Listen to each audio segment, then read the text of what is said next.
Hi Libra, this is always the trickiest read for me because I'm Libra. So I am reading this as a general reading.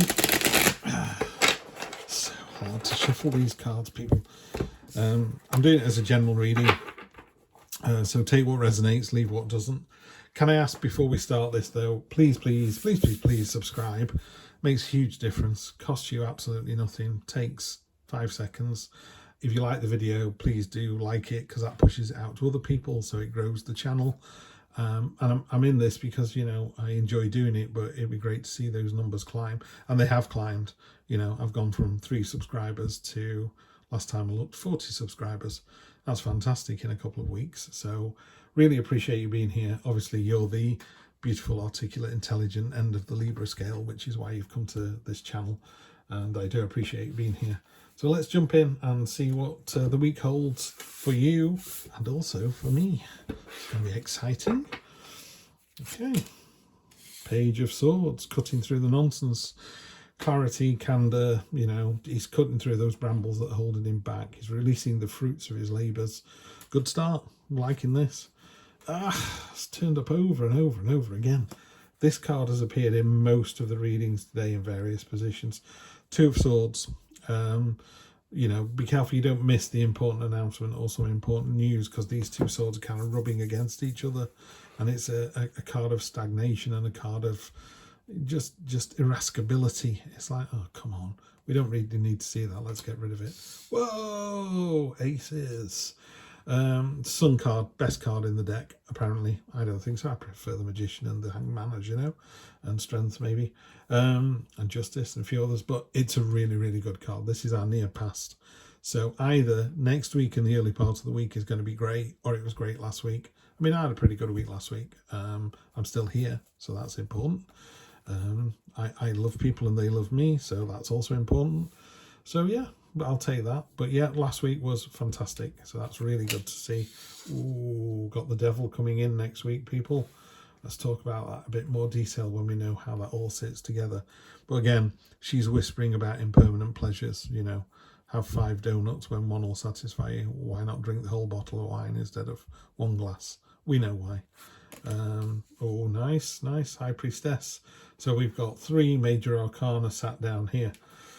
High Priestess, she's taught, you know, this is all about, whereas the Empress is a very earthly mother and talks about sort of literal things. This is the other side of the curtain. This is what's behind the veil. She's sat on a crescent moon. It's mysterious. She's hooded, you know. They've got the key to unlocking potential on around her neck there. This pendulum for dowsing, and it's about knowledge and understanding and going down some occasionally dark paths to find the answer. I love this card. I really do like that. That's one of the reasons I bought the deck. At the head of the matter, we have it's the Queen, isn't it? Queen of Cups. She's creating angel fish out of the subconscious, just literally creating them from nothing into a thing. She does it so well. She's actually got a crown of them around her head. She's got koi carp swimming around her feet, and it's all about having that balance between the conscious and the subconscious, but literally owning it and controlling it.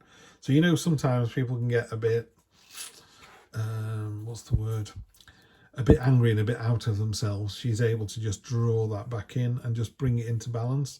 It's not so she bottles it up. Some people have every right to be angry, but it's that balance that she finds between conscious and subconscious, and right and wrong, and just light and day, night and day, light and dark, you know.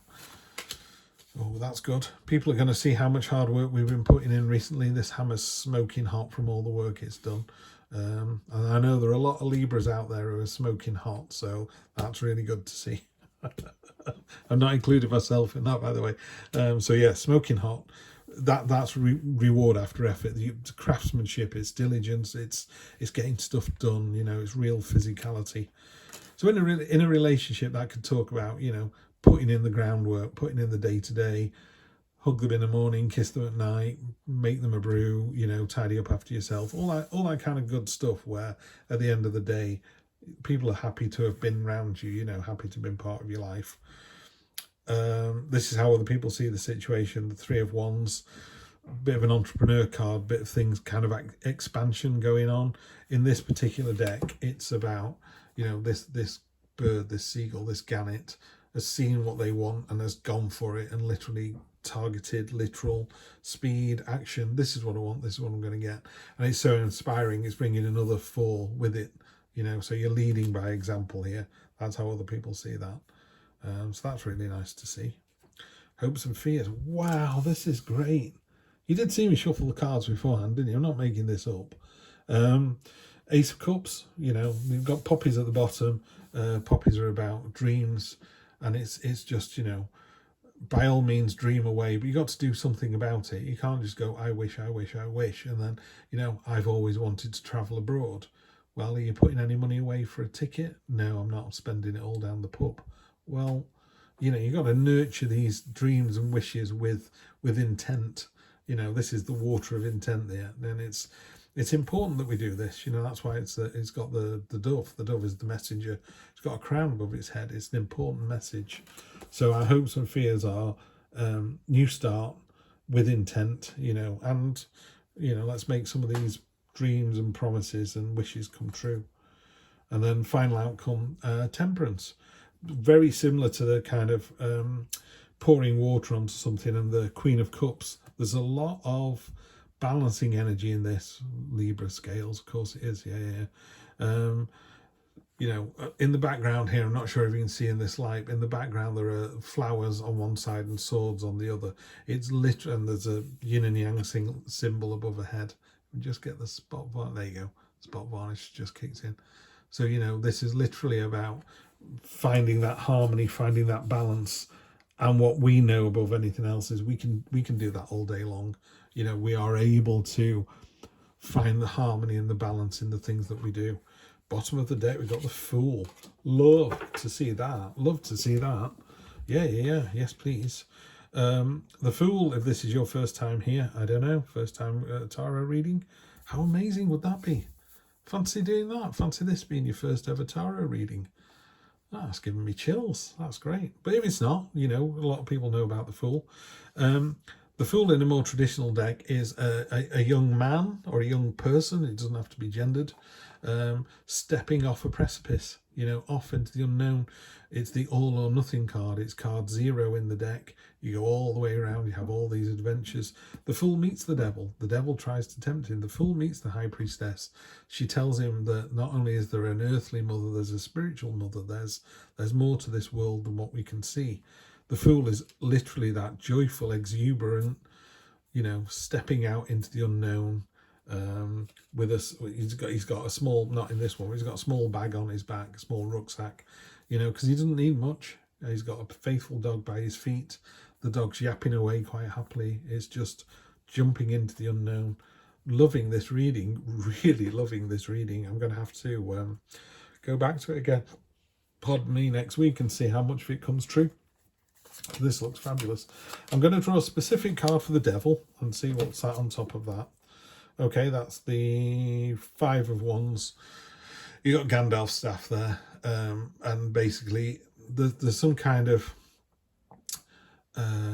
it could be a learning exercise, a training exercise, but basically people are just falling by the wayside. Their spears are shattering against yours, so it's about being resilient.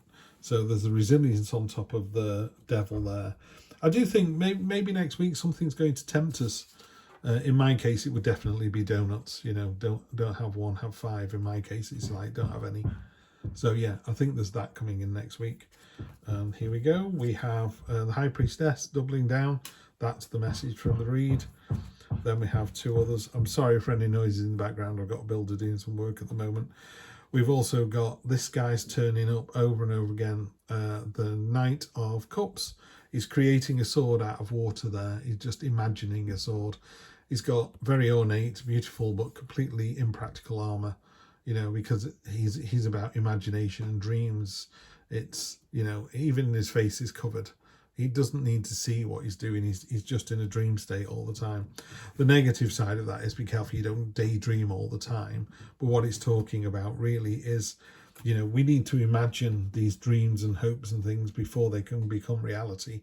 So if you can dream it, it'll happen. You know, dream big and get big results, you know. And this card's just warning us, like it always does, the Five of Cups. You know, you're looking at the big smashing glass in the middle. It's made a lot of noise and it's drawn your attention, and you can't see the cup that remains. There is always hope in any situation. I know there'll be some Libras maybe not having as good a week as I am, but what I would tell you is go with your gut. Listen to your intuition. You know, your spidey senses tingling. You've got the Fool as the underlying theme throughout the whole week, so that's just fantastic. Not seeing any negatives here at all. I'm not even bothered about the Devil. They can try as hard as they like. They're not going to succeed. We are bigger and better than that. Just with the Devil, I would say it's the Queen of Cups and Temperance. Yeah, in fact, after the Devil, the excess of the Devil, the Temperance is that balance to find between it. So the Devil will be going, drink more wine, have another bottle. Temperance just goes, really? You've had 3 glasses. Isn't that enough? You know, because eventually you get to a point, don't you, where you're not thirsty because water would have sufficed. Did you want to get drunk or get giddy? Because 3 glasses of wine have done it. You know, 3 bottles is not the answer. I'll be really interested to see what this ace is next week as well. So I think dreams are important to us. They are actually, because you've got 1, 2, 3, 4 cards. They're all heavy 5 cards out of 13, 14. So that's a big percentage. Now, a third of the cards are about your subconscious. So you need to listen to your instinct next week. Find the balance, as always. And I think we're in for really a pretty good one. So, High Priestess for the win. I'll use that as the title. Clickbait, here we come. High Priestess for the win. Guys, have a stonkingly good week, and I will see you all next Sunday. You take care.